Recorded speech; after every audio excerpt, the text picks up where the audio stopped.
আইন আপনার, পুলিশ আপনার, শাসন আপনার, দলীয় কর্মী আপনার, তারপরে কেন থেপ্তামারি দিতে হচ্ছে? পশ্চিমবঙ্গের আইনের শাসনের বলি হলো আশিস বন্দ্যোপাধ্যায়। আজকে সকালবেলায় ফেসবুক খুলতে একটি খবর পাই, আশিসবাবু 5 বারের বিধায়ক ছিলেন, 2 বারের মন্ত্রী এবং বিগত বিধানসভায় ডেপুটি স্পিকার ছিলেন। তিনি আত্মহত্যা করেছেন। কুণালবাবু একটি ভিডিও পোস্ট করেছেন এবং সেই ভিডিওটা দেখা যাচ্ছে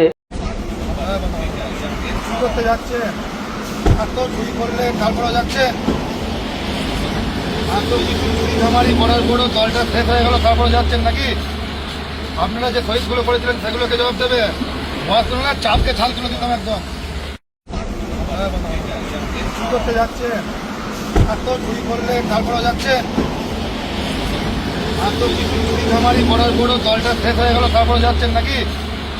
আপনারা যে শহীদগুলো করেছিলেন সেগুলোকে জবাব দেবে। মহাসনের চাপকে ছাল তুলে দিতাম একদম। বিজেপি নেতা তাকে সরাসরি হুমকি দিচ্ছে। এই আইনের শাসন? আমি প্রশ্ন করতে চাই মাননীয় মুখ্যমন্ত্রীকে, এইটাই কি আইনের শাসন? এই আইনের শাসনই কি আপনি প্রতিষ্ঠা করতে চেয়েছিলেন? আমার কিন্তু মনে হয় যারা প্রকৃত রাজনীতি করে যে সমস্ত লোকেরা, তারা কিন্তু এই ধরনের ঘটনা ঘটায় না। এই ধরনের ঘটনা ঘটায় তারাই যারা ক্ষমতা দেখাতে চায়, মানুষকে ক্ষমতা দেখাতে চায়, দেখুন আমার কত পাওয়ার আছে, আমার কত ক্ষমতা আছে।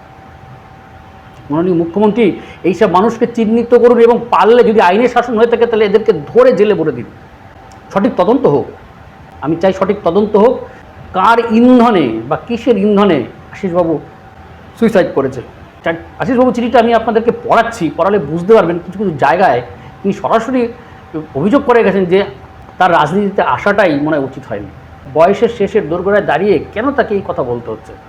কেন তাকে এই কথা বলতে হবে যেখানে পশ্চিমবঙ্গে কিছুদিন আগেই আইনের শাসন প্রতিষ্ঠা হয়েছে? হতেই পারে ভিন্ন মতাদর্শিত মানুষ তারা অন্য রাজনীতি করে, তাহলে কি অন্য রাজনীতি করা কি পাপ? একটা সময় এই ধরনের সংস্কৃতি ছিল পশ্চিমবঙ্গে। সিপিএমের বেলাও একই সমস্যা হয়েছে, তৃণমূলের বেলাও একই সমস্যা হয়েছে, তাহলে কি বিজেপির বেলাও কি একই সমস্যা হবে? তাহলে কি মানুষ পরিবর্তন হবে না? না, মানুষ পরিবর্তন হতে চাইলেও রাজনৈতিক দলগুলো তাদেরকে পরিবর্তন করতে দিচ্ছে না। তো আশিসবাবুর কথাটা একটু শুনি। তিনি তার সুইসাইড নোটে কী লিখে গেছেন? তিনি লেখেন, ছাত্রাবস্থা থেকেই রাজনীতির সঙ্গে যুক্ত, কোনোদিন কোনো দুর্নীতির সঙ্গে জড়িত হয়নি। পরিষ্কার পরিচ্ছন্ন কথা। যদি দুর্নীতির সঙ্গে তিনি জড়িতও থাকেন তাহলে বলবো মাননীয় মুখ্যমন্ত্রীকে আপনি একটা তদন্ত কমিটি বসান, বসিয়ে দেখান যে তিনি কি দুর্নীতি করেছে। আর কথার কথা তিনি যদি দুর্নীতি করেও থাকে তার জন্য তো পুলিশ প্রশাসন রয়েছে আপনার। আইন আপনার, পুলিশ আপনার, শাসন আপনার, দলীয় কর্মী আপনার, তারপরে কেন থেপ্তামারি দিতে হচ্ছে? আশিসবাবু তার একটা জায়গায় তিনি লিখছে, আপনাদের একটু পড়ে শোনাই, বুঝতে পারবেন যে ওনার মৃত্যু সুইসাইডের কারণটা কি, তিনি কীভাবে ব্যাখ্যা করছেন। আমাকে মেলাইন করবার জন্য যেসব করা হচ্ছে তাকে ধিক্কার জানাই, তার কোনো ভাষা নেই। রাজনীতিতে আসাটাই ভুল হয়েছে।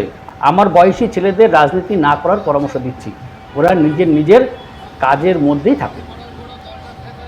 তাহলে কি সত্যিই যারা সাধারণ সৎ মানুষ যারা আছে, সাধারণ নির্ভীক সৎ মানুষ যারা আছে, তারা কি তারা রাজনীতি করবে না? রাজনীতি কি সত্যি কি গুন্ডা, বদমাইশ, থেপ্তামারি এই সমস্ত লোকেদের হাতে চলে যাবে? মাননীয় মুখ্যমন্ত্রী অবিলম্বে এর ব্যবস্থা নিন।